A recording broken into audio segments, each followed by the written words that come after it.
Welcome. Here we are. Episode 9. Yes, episode 9. You made it, folks. You made it. We now have 33 subscribers across all platforms. What? Thank you, Mom and Dad, for setting up multiple accounts and subscribing to all of those accounts. I greatly appreciate that. That's true. That's true loyalty. And loyalty is a very important theme that I'd like to discuss today.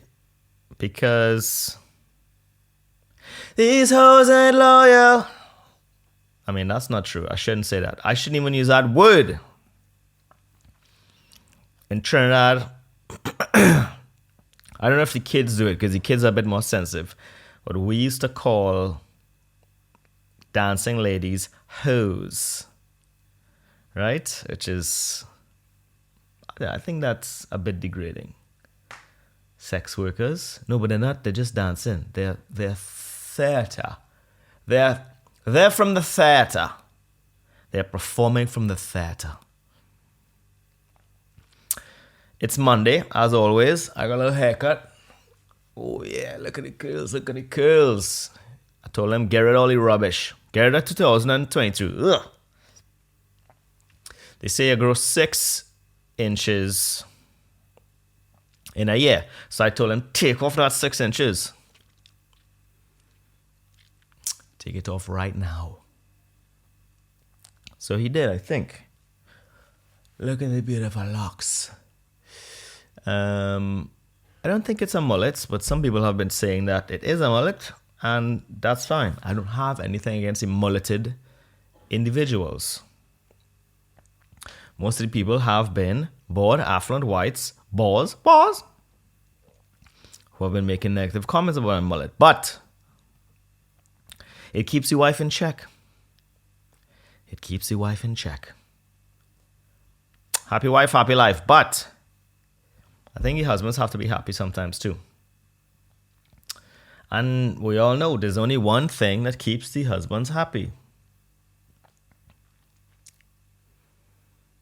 If they are blown some kisses at the start and the end of every day. And the truth is this. The libidos don't line up. Now, they line up a little bit when you first meet each other. You know what I mean? There's all those feelings.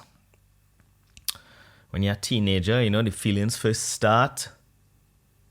They get stirred up. And, you go into your 20s and they're deeper, stronger, but not as, what's the word, boy? Not as final.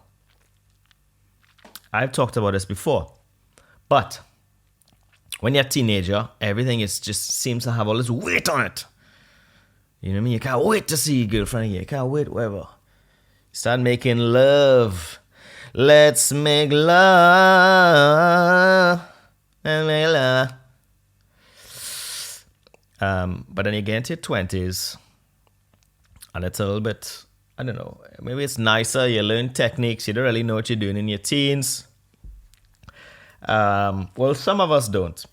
I have a very mature friend. Well, he was mature when he was younger. Now I guess we're the only same level of maturity, which is children. Men don't grow. We don't grow up past 21. That's just how we stay. We learn things. We learn wisdom. But the maturity level is still quite low.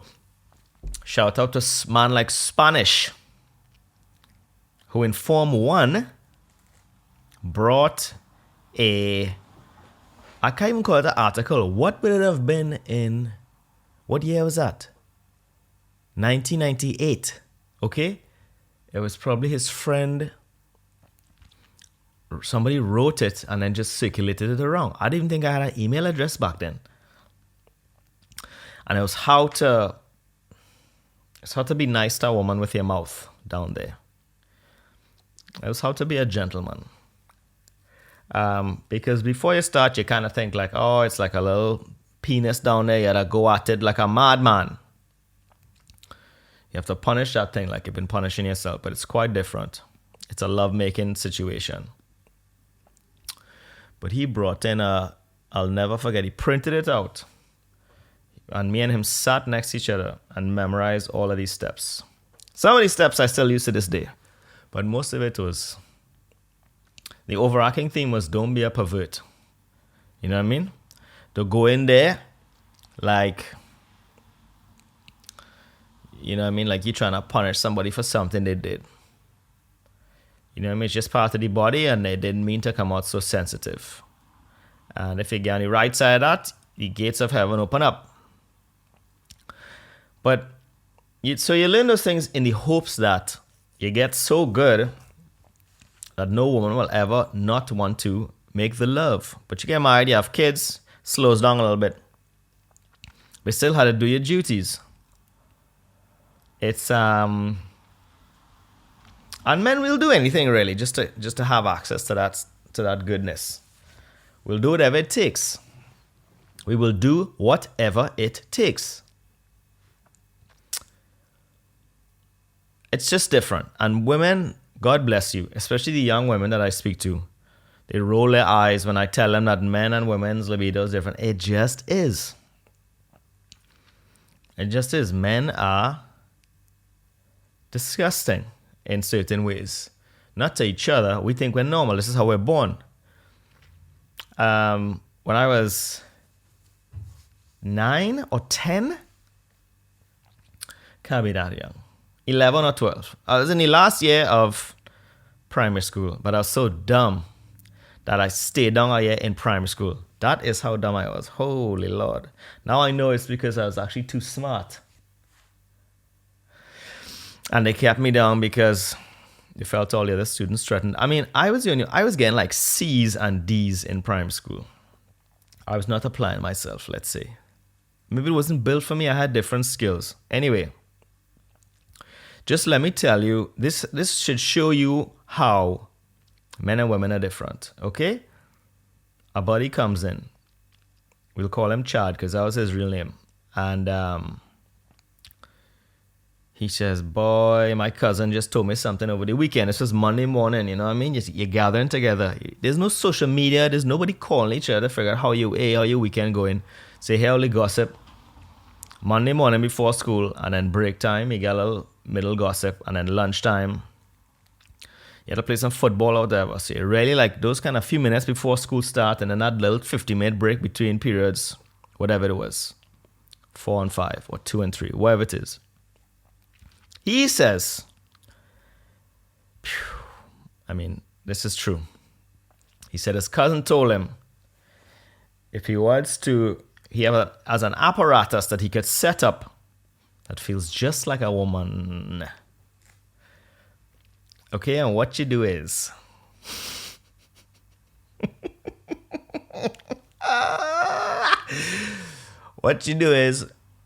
you take a Ziploc bag, or any, probably not Ziplocs back in those days, probably just sandwich bags before Ziplocs were invented. I'm old, third world. And you put some hand cream in it. Okay? Not too much. Not too much. And you stick it in between the box spring and the mattress. Okay?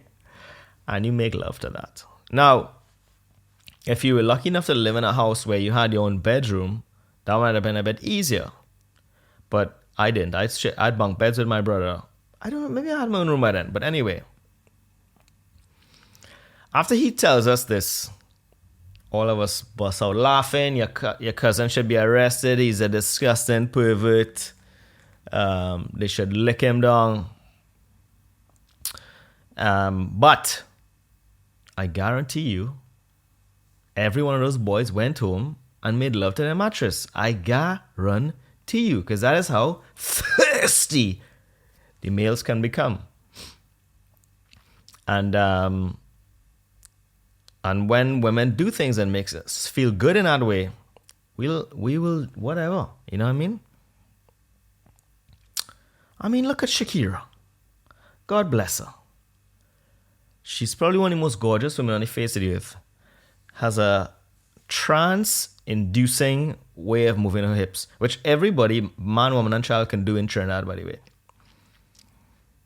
But she sings like if she has 12 marbles in the back of her throat. Oh, oh,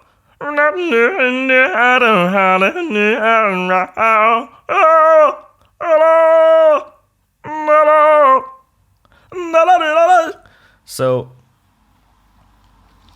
and she just went up into the boardroom, and the guys, I mean, it had to be an all-male boardroom back in those days, in the 90s. Come on. They said, beautiful. The songbird of our generation, to quote Will Ferrell. They said, listen, you are so good at singing. We would like you to do that a lot. And if you'd like to wear small clothes and dance, that's cool. You don't have to do it. It might be a cool idea, a cool thing to do for the fellas and the ladies, but it's women empowerment. It's only if you feel empowered and comfortable and you're owning your own sexuality that you should do those things. It definitely is not for the reason of pleasing the male fans. That is not what it's about. Okay? Just let's get that straight. This is about you becoming an empowered woman. Okay? And that's just one example. You know what I mean? Of why we do what we do.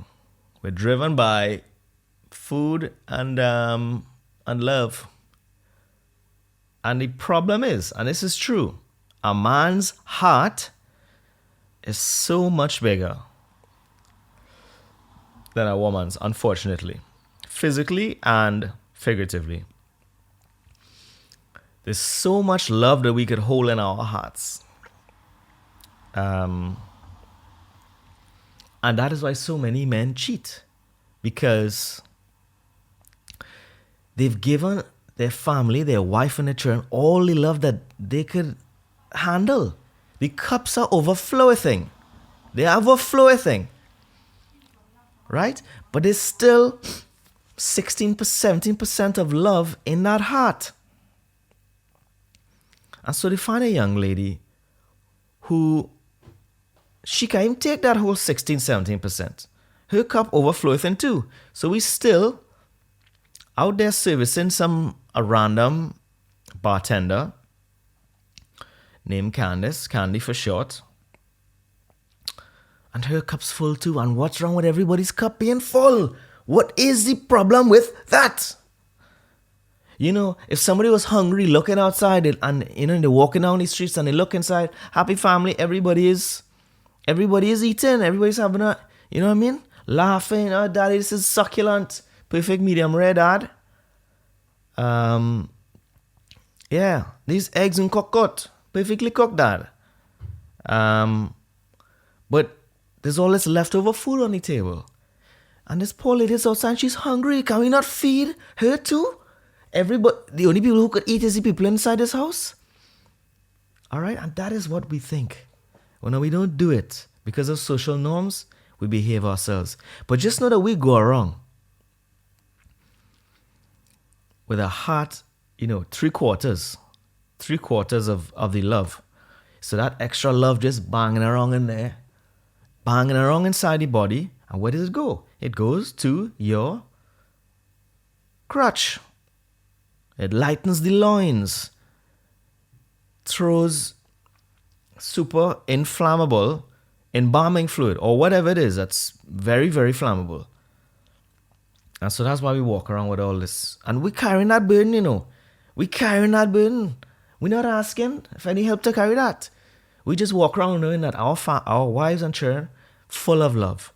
The cups, they can't even... The cup had to stay on the table. Cup can't even go anywhere else because it's so filled. If it's filled anymore, it's going to spill everywhere. And, so some men, they see the woman in the street, she's, maybe barefooted. Maybe her bottom of her feet is filthy and blackened. And all she wants is a meal. And I guess some men think, this poor woman, she just needs a little bit of food. And I have so much more to give. Because our hearts are so much bigger. They're just so much bigger. And right as I'm talking to you, thankfully, the enormous vacuum truck that sucks the frozen turds out of the street has just pulled up outside. And that is just what I supply to you. That is free of charge. That is free of charge. Anyway, I watched that documentary. Okay, the one where the woman is, she's holding her breath and falling underwater. Right? Just please. Where are we going with some of these sports? The slap fighting is the next one. The darts. We're filling up arenas for darts now. Shout out to Luke the Nuke. 16 going on 49 or whatever it was. So we're watching this woman holding her breath and falling. Oh my lord. Some of these Olympic sports. What is the point? I'm asking everybody, please. What is the point? Y'all think that's hard? You ask any married man. Any married man who's gone long on a pregnant wife. You know what that is? That belly locking off any kind of air supply. You're already kind of breathing through a little corner of your mouth. But that big belly just coming down and just squishing against the top portion of your face. You can't breathe. You can't even open your eyes. Otherwise, you're blinking navel fluff. Do we complain? No. I'm telling you right now, most married men, you show me a man with 3 kids, I show you a man that will die for 17 minutes, no problem. No training. Gut, thickness, no problem. Why? Because he holds his breath a lot. Not only when he's dealing with his wife, but when he has other things to do. You're learning to breathe all the time. You're getting frustrated by the churn. You're getting frustrated with life. You have to go to the bathroom or whatever. You have to breathe. You have to learn to breathe. You have to learn to breathe. And that's just how it goes sometimes. Some of these things. The slap fighting is another one. We actually invented it. Me and some friends invented it in Trinidad. We're not going to take any money from anybody's pockets. But that's actually just the truth. Oh, you heard that? They sucked all the turds out now. And thankfully, they're going to get back to work somewhere else the rest of the city. I mean, good Lord. Have a little respect for the neighborhood. Don't be sucking turds, 11 a.m. on a Monday morning. I've lost complete track of what I was saying now. Something about sports. It's gone and it doesn't matter. I love you all. Please have a pleasant week. Please enjoy everything that life has given you because it can be taken away in an instant. That's kind of dark, but it's true. Anything can be taken away. So stay thirsty for life. I love you. Goodbye.